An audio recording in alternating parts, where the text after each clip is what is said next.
جلد سے جلد یہاں تشریف لے آئے ہیں، جو باہر ہیں وہ اندر آ جائیں، انتظار نہ کریں۔ میں اس بات بہت سخت تھا کہ بالکل 55 پہ طریقہ بتانے کے ساتھ 55 پہ اور 8 بجے جماعت قائم کر دیں گے، لیکن آپ حضرات ابھی تک نہیں آئے ہیں۔ اب بالآخر کچھ تاخیر کی جائے گی، کیونکہ دارالقضا اہل سنت حسینی مسجد کے نائب امام الخطیب حضرت علامہ حافظ قاری محمد حسن رضا صاحب اشرفی کو آپ تمام حضرات کی طرف سے نذرانہ محبت دیا جائے گا روپے کی شکل میں، اور کسی حسینی مسجد کے مؤذن کو بھی نذرانہ عقیدت بشکل رقم پیش کیا جائے گا۔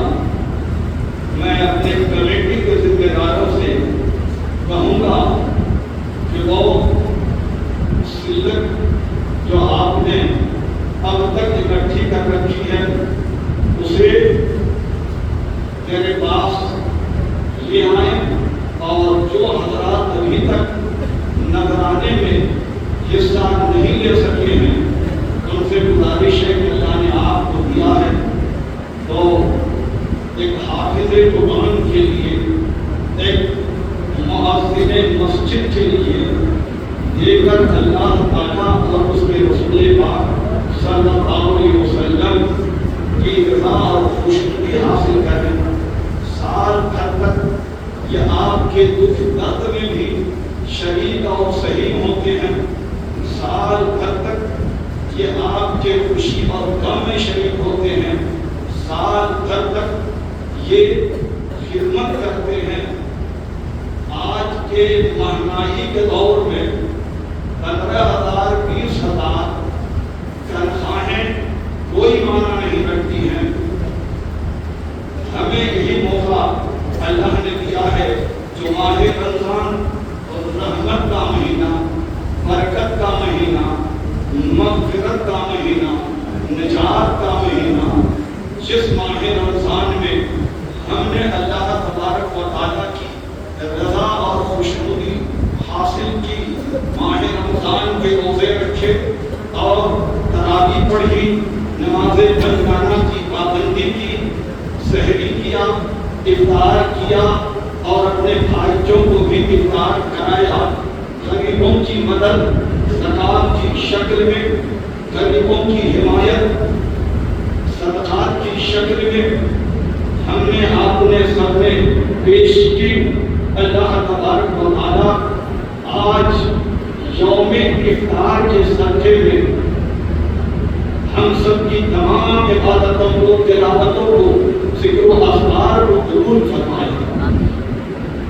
یہ یوم افطار ہے، آج کھانے کا دن ہے، آج پینے کا دن ہے، آج رب کو راضی کرنے کا دن ہے، آج رب کی عنایات حاصل کرنے کا دن ہے، آج رب کے رحم و کرم کو اپنے قریب کرنے کا دن ہے، آج رب کی قربت حاصل کرنے کا دن ہے، آج رب کی اور بھی معرفت حاصل کرنے کا دن ہے، آج رب کائنات کے فرشتے مسلمانوں کے محلے میں، مسلمانوں کے شہر میں گشت لگاتے ہیں اور ہر طرف وہ یہ آواز دیتے ہیں کہ دیکھو عید کا دن آ گیا ہے۔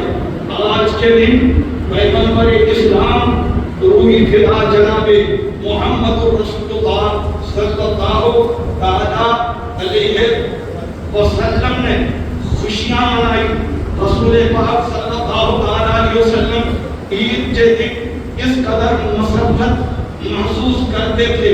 آپ کے دندان مبارک سے نور کی شعائیں نکلتی تھی اور رسول پاک مسکرا کر صدیق اکبر سے، فاروق اعظم سے، عثمان غنی سے، علی کرم اللہ وجہہ الکریم سے اور بلال سے، صہیب سے، سلمان سے، عبد الرحمن بن عوف سے، سعد سے، سعید سے، طلحہ سے، عشرہ مبشرہ سے، اصحاب بدر و حنین سے، سب سے رسول پاک مسکرا کر ملتے تھے.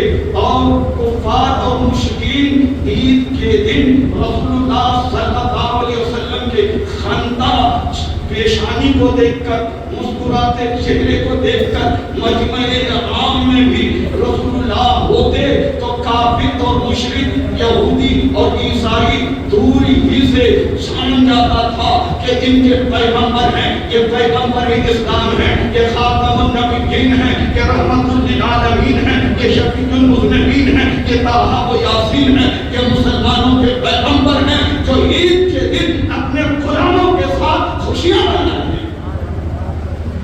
یہ خوشی منانے کا دن ہے.